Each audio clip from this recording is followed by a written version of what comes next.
What's up, guys? Today we're going to talk about the aftermath of the election because that seems to be the only thing that is on any social media site at all at this point.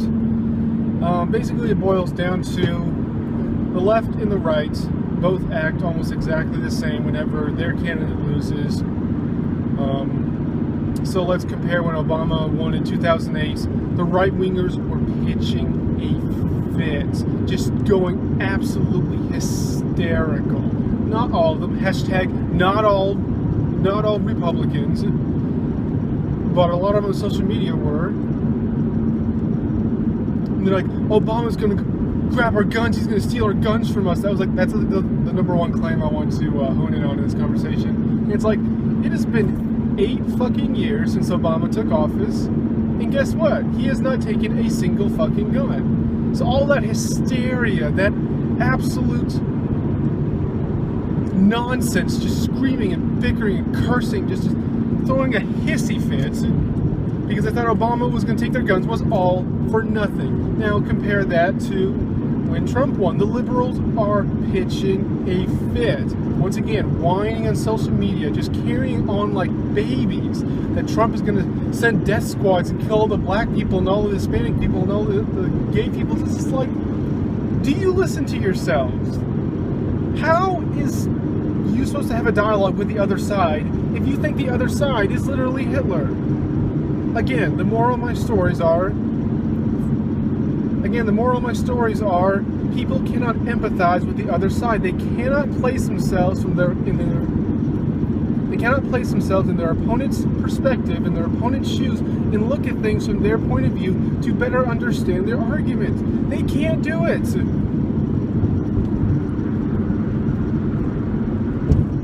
Lots of my friends that are gay who are just whining about Trump just going on and on, carrying on and on and on and on, like Hitler got elected. They cannot see that there are normal, everyday human beings in America who are not racist, who are not homophobic, who are not transphobic, who voted for Trump because they honestly felt he was the better candidate. Now, of course, I disagree with that statement completely. That's why I voted for Gary Johnson, not Trump. But I will still respect someone else's decision, even though I think that decision is stupid. Because, again, another moral of my story, the golden rule. I want people to respect my vote for Gary Johnson, even though lots of people think that libertarians are crazy wackos. So, I will treat everyone else's vote with respect, even though I think they are voting for completely despicable people. The two worst candidates I can fucking think of in the last several decades came together in the 2016 election, and only 3% of the popular vote went to Gary Johnson. So 97% of the people who voted, in my personal opinion, voted for a complete fucking retard. But I will still respect your decision, even though I think it's retarded. Just like I want a random American to respect my decision, even though he may think it's retarded. That's how common ground works. That's how the golden rule works. That's how people cooperate. Just because you don't like something doesn't mean you should describe it as the new Hitler and just continuously fearmonger. Fearmongering, that's another thing that left and right have in common. The right fearmongered the hell out of Obama, saying that he was a socialist, he wanted to grab our guns when he was neither. The left consistently criticized Trump because they said he ran his campaign on stoking up fear and resentment from the population, getting people in a scared frenzy, whipping them up, and saying that if you don't vote for me, all these horrible, horrible things will happen. But then look what happened when Trump came into office. Now they're the ones stoking fear. They're the one that are hyping up all these stories, saying that Trump is bringing the new Nazi Germany. He's going to kill everyone who's non-white and non-male. It's just like look in the mirror. You're saying that the other side is stoking up fear when look at yourself. You're doing the exact same thing for political gain. Another thing that the left and right have in common. They always try to claim the moral high ground whenever their own opponent loses. They said, well, we're not going out to the streets and burning and looting and rioting that our candidate lost. We're not hurting people since our candidate lost. Bullshit. All you have to do is look on the internet. I know that's very hard for people, for pea-brains to do, because apparently all this information that I can find in 2 seconds, some people just don't know exist, or ignore on purpose to suit their political agenda. That's why I think they really do. Because you're telling me you can create a Facebook account, have an email in order to have that Facebook account, so you need to create an email too. You're telling me you can do that but not do a Google search? No fucking way. No, there's no fucking way you can do something harder on the internet than something easier on the internet, because you need to create anything to do a Google search. Bullshit. These people lie, hoping that no one will call them out on their lies, because we have to respect all opinions.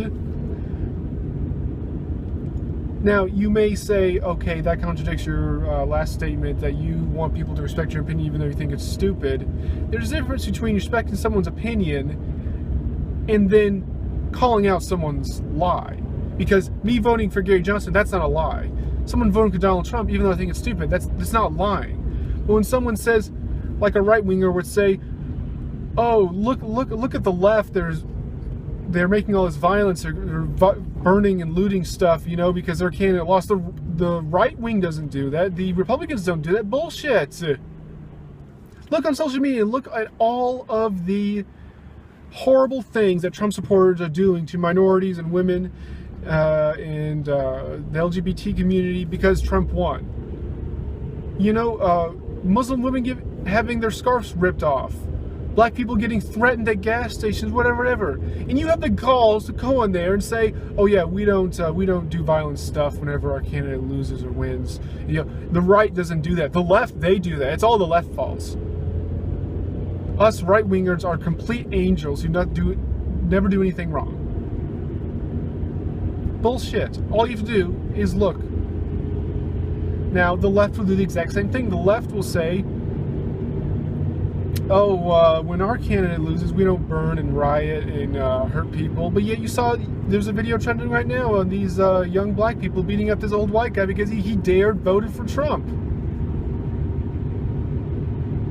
They're left-wing rioters in the streets in various cities, throwing rocks at police, burning stuff down. Not all the protests are violent, but some of them are. So, but all you need is one example to disprove your statement of, oh, no one on the left does that, it's only the right. All you need is one example to break that. That's why you should not use superlative words like none, all, every single time, never. People use that so often to make their argument sound better, you know, just get the biggest jab in their opponent they can get by saying, oh yeah, we never do that. It's always you.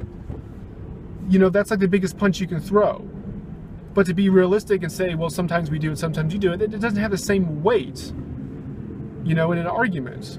But the problem with using these superlative phrases is that all it takes is for one example to break your sentence and render it false because you said literally none, or literally all it takes is one example. And you can find an example in 2 seconds. That was weird. Once again, my car's having transmission problems, so it does that every once in a while. Anyway, so you can prove the left and the right both wrong with a simple Google search, and they both say, oh yeah, our side doesn't riot and hurt people whenever our candidate loses or wins. You know, we're the responsible ones. It's the other side that's bad. That's all you do is a Google search.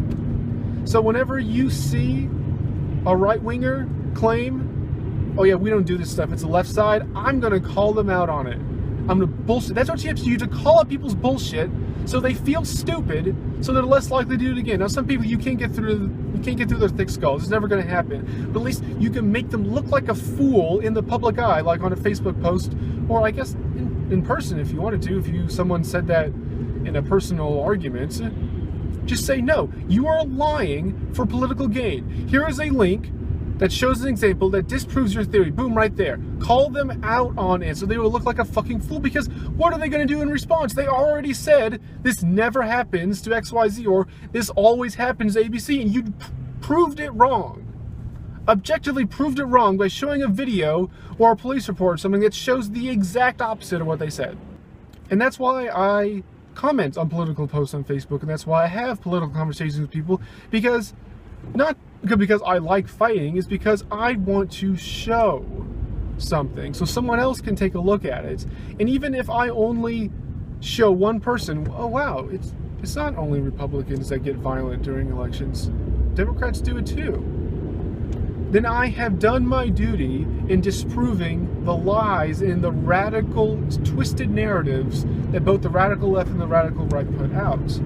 There's some right-wingers who defend other radical right-wingers by saying, well, yeah, no one tweets, fuck all black people or fuck all minorities, as a defense, because they say only the left are the ones that have hashtags kill all white people or fuck all white people. Bullshit! Bullshit! All you have to do is look on the internet, and you will see thousands of right-wingers saying the most vile crap about women, LGBT, minorities, whatever. All you have to do is one example, because they say only the left do that. We're not racist. It's the Democrats that are racist. Bullshit. Call them out on it. Say no. They are racist on all sides. Your side is not perfect. Your opponent is not 100% evil. Get off your fucking high horse. I'm so tired of these people spreading these lies. They're lies because they can objectively be proven false. It's not like an opinion, oh, I think Gary Johnson will be better, I think Trump will be better, I think Trump will be worse, whatever. That's your opinion. You're allowed to have that opinion even though I don't personally agree with it. But when you say Democrats never post racist stuff, it's always Republicans, then that can be objectively proven right or wrong. Same thing with the rights, with the Republicans. Same thing with the Republicans. That's why I'm so tired. People don't challenge these radical narratives because they won't respect people's feelings. They don't want to get in a political argument, with someone they like, or they don't want to stir up drama. It's like these narratives hurt people. If a person grows up honestly thinking that the Democrats are the only people who stir up political violence, who stir up ethnic racism or sexism, then what type of person is what type of adult is going to come out of that?